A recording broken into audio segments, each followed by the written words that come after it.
गांव का नाम था नंदपुर। छोटा सा गांव जहां लोग सुबह सूरज के साथ उठते और भगवान कृष्ण के नाम से दिन की शुरुआत करते थे। उसी गांव में रहने वाला एक साधारण किसान था, रघु।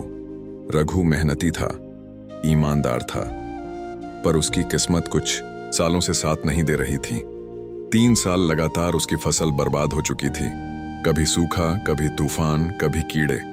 हर बार कोई न कोई दुख उस पर टूट पड़ता था। घर में राशन भी खत्म होने लगा था। लोग उधार देने से कतराने लगे थे।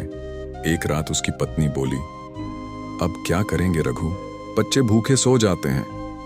रघु ने उसकी आंखों में डर देखा, पर खुद टूट न जाए इसलिए मुस्कुरा दिया। लेकिन अंदर से वह पूरी तरह थक चुका था।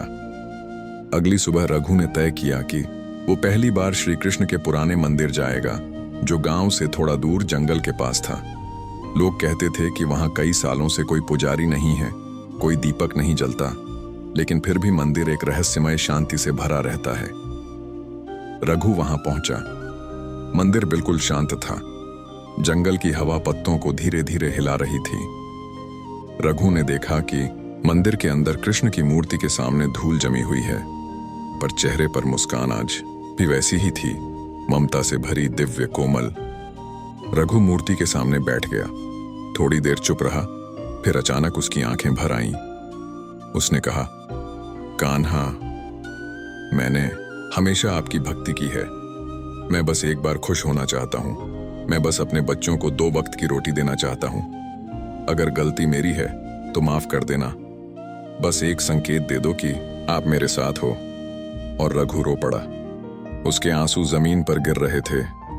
मंदिर में गूंजती हवा रघु के रोने की आवाज को भी अपने साथ उड़ा रही थी। उसी समय मंदिर में एक बहुत ही मीठी, बहुत ही शांत बांसुरी की धुन गूंजने लगी। रघु ने चौंक कर सिर उठाया। आसपास कोई नहीं था। पेड़, पत्ते, हवा सब वैसे ही थे, पर बांसुरी की धुन बिल्कुल साफ साफ सुनाई दे रही थी। उसका दिल जोर से धड़कने लगा।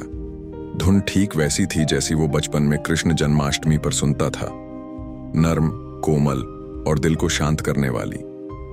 रघु तुरंत उठा और मंदिर के बाहर भागकर देखने लगा। कोई भी नहीं, लेकिन धुन बंद नहीं हुई। वो और तेज होने लगी, जैसे कोई बहुत करीब खड़ा होकर बजा रहा हो। उस क्षण रघु के चेहरे पर एक अजीब सी शांति उतर आई। उसे ऐसा लगा जैसे कोई कह रहा हो, चिंता मत कर, मैं हूं।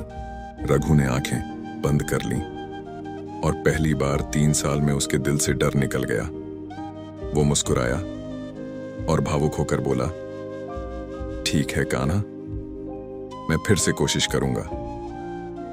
वो घर लौटा और अगले ही दिन फिर से खेत में लग गया। मिट्टी को छुआ, हल चलाया, बीज बोए, लेकिन इस बार उसके हाथों में डर नहीं था, सिर्फ भरोसा।